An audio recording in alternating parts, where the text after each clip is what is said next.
त्यानंतर बघूयात एक ब्रेकिंग बातमी शरद पवार यांच्या प्रकृती संदर्भातल्या। शरद पवार पुण्यातील हॉस्पिटलमध्ये शरद पवारांना ऍडमिट करण्यात आलेलं आहे। प्रकृती बिघडल्यानं रुबी हॉस्पिटलमध्ये शरद पवार यांना दाखल करण्यात आलेलं आहे। पवारांना बारामतीहून पुण्यात उपचारासाठी आणण्यात आलेलं आहे आणि त्यांना आता रुग्णालयात दाखल करण्यात आलेलं आहे। अचानक प्रकृती बिघडल्यामुळे शरद पवार हे बारामतीत असताना त्यांची प्रकृती बिघडली, त्यांना तात्काळ बारामतीमधून पुण्यामध्ये आणण्यात आलं। पहिल्यांदा रुबी हॉस्पिटलमध्ये त्यांचं सिटी स्कॅन करण्यात आलं, त्यांच्या तपासण्या करण्यात आल्या आणि त्यानंतर शरद पवार यांना ऍडमिट करण्यात आलेलं आहे।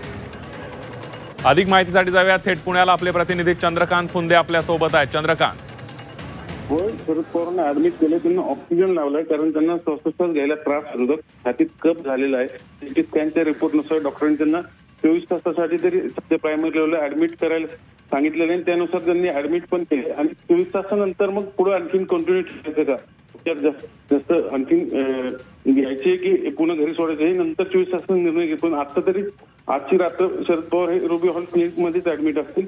ते अगदी डॉक्टरांनी सांगितले थोड्या दिवस डॉक्टर मेडिकल बुलेटिन देतील। पण प्रकृती स्थिर आहे, फक्त खोकला झालाय, श्वासोच्छ्वासाला त्रास होते, चिंतेचं कारण नाही, पण निगराणी खाली ठेवायचं म्हणून 24 तास ऍडमिट असतील। अगदी चंद्रकांत, या सगळ्यामध्ये आपण बघतोय काही वेळापूर्वी सिटी स्कॅन सुद्धा करण्यात आला शरद पवार यांचा। काय डॉक्टरांशी काय बोलणं झालंय का? त्या डॉक्टरांनी काय माहिती दिली आहे?